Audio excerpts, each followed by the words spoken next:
بسم اللہ الرحمن الرحیم۔ السلام علیکم۔ تاریخ پیدائش 470 ہجری، تاریخ وصال 561 ہجری، مزار مبارک بغداد شریف۔ وطن جیلان ایران، نام سید محی الدین، والد محترم سید ابو صالح، مادر گرامی ام الخیر فاطمہ، نجیب الطرفین سید علوم ظاہری کے قافلہ سالار، قصر معرفت کے روشن ترین مینار، سکون جاں، قرار دل ناصبور، اولیاء کرام میں سب سے زیادہ محبوب و مشہور، مرکز احترام و ادب اور غوث اعظم لقب تھا۔ آپ کے کلام کی تاثیر کا یہ عالم تھا کہ حاضرین جوش جذبات میں گریبان چاک کر دیتے تھے اور مجلس واعظ سے بیک وقت کئی جنازے اٹھتے تھے۔ نوجوان یاد الہی میں غرق ہو چکا تھا، ہر شے سے آواز دوست آ رہی تھی۔ اب عشق کا وہ مرحلہ آ گیا تھا جہاں دنیا کے تمام مادی رشتے توڑ دیے جاتے ہیں اور سجدگاہ دل کو بتوں سے خالی کر دیا جاتا ہے۔ نوجوان بھی ذہنی یکسوئی اور سکون دل کی خاطر دنیا سے کنارہ کش ہو کر دریا کے کنارے آ پڑا تھا۔ یہاں حرص و حوث کے ہنگامے نہیں تھے، یہاں آزاد ہوائیں نوجوان کو کلندرانہ پیغام دے رہی تھیں کہ اپنے من میں ڈوب کر پا جا سراغ زندگی۔ دریا کا بہتا ہوا صاف و شفاف پانی دل و دماغ کو دنیا کی آلائشوں سے پاک رکھنے کے لیے نغمہ ازلی سنا رہا تھا۔ کئی دن جذب کے اسی عالم میں گزر گئے۔ نوجوان دنیا و مافیہا سے بے خبر مراقبے کی منزلیں طے کرتا رہا۔ بالآخر روح کا سفر جاری رہا مگر جسم تھک گیا۔ نوجوان نے آنکھیں کھول کر چاروں طرف دیکھا، ہر طرف ایک ہو کا عالم تھا۔ نوجوان کو شدت سے بھوک محسوس ہو رہی تھی، اس نے دور تک نظریں دوڑائیں، قرب و جوار میں انسانی آبادی کے آثار تک ناپید تھے۔ سرمستی عشق اسے کہاں لے آئی؟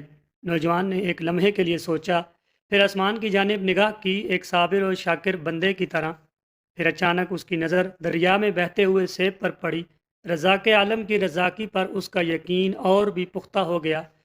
وہ تیزی سے جھکا، اس نے سیب کو پانی سے نکال کر کھا لیا، پھر بآواز بلند خالق کائنات کا شکریہ ادا کیا۔ سیب کھانے کے بعد بھوک سے کسی حد تک نجات مل گئی اور نوجوان اس حسن اتفاق کو دست غیب کی کارفرمائی سمجھ کر مطمئن ہو گیا۔ مگر کچھ دیر بعد ہی یکایک اس کے ذہن میں ایک اندیشے نے سر ابھارا، یہ سیب کسی کی ملکیت تو نہیں تھا؟ اس خیال کے آتے ہی نوجوان مضطرب ہو گیا اور اس کے پرنور چہرے پر وحشت سی برسنے لگی، جیسے اسے کسی نے چوری کرتے ہوئے پکڑ لیا ہو۔ کیا تو نے سیب کے مالک سے اسے کھانے کی اجازت مانگی تھی؟ کسی نے پکار کر کہا۔ نوجوان نے گھبرا کر اس طرف دیکھا جدھر سے آواز آئی تھی، مگر وہاں کوئی موجود نہیں تھا۔ نوجوان ذہنی کشمکش میں مبتلا تھا کہ چند لمحوں بعد اسے وہی آواز پھر سنائی دی۔ دیکھتے ہی دیکھتے ذہنی کشمکش وحشت میں تبدیل ہو گئی۔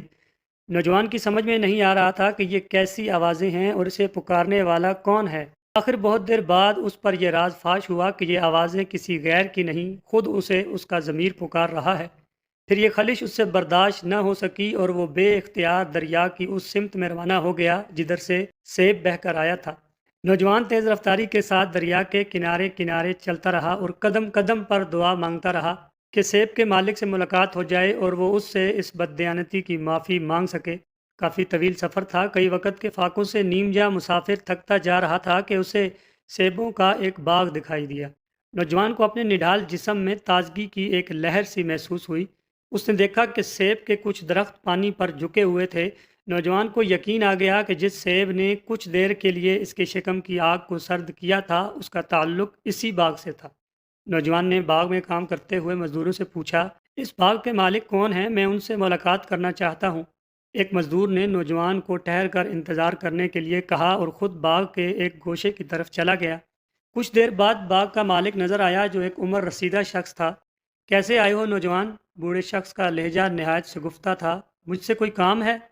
نوجوان باغ کے مالک کی بزرگی کو دیکھتے ہوئے احتراماً کھڑا ہو گیا تھا۔ میں دریا کے کنارے بیٹھا تھا کہ ایک سیب پانی میں بہتا نظر آیا۔ مجھے اس وقت شدت کی بھوک محسوس ہو رہی تھی، نتیجتاً میں نے سیب اٹھا کر کھا لیا، مگر اب میں اپنے ضمیر پر ایک ناقابل برداشت بوجھ محسوس کر رہا ہوں۔ باغ کے مالک نے بڑی حیرت کے ساتھ نوجوان کی گفتگو سنی، کچھ دیر تک غور کرتا رہا، پھر نوجوان سے مخاطب ہوا، اب تم کیا چاہتے ہو؟ میں اپاہج نہیں ہوں، ورنہ آپ سے اپنی اس غلطی کی معافی مانگ لیتا، نوجوان نے مؤدبانہ لہجے میں عرض کیا۔ بوڑھا استفہامیہ نظروں سے نوجوان کی طرف دیکھنے لگا، پھر آہستہ سے بولا، میں تمہاری اس بات کا مفہوم نہیں سمجھا، ذرا وضاحت سے اپنا مقصد بیان کرو۔ میرا مطلب یہ ہے بزرگ کہ جب انسان کے دست و پا صحیح سلامت ہوں تو اسے اپنے جرم کی سزا برداشت کرنی چاہیے،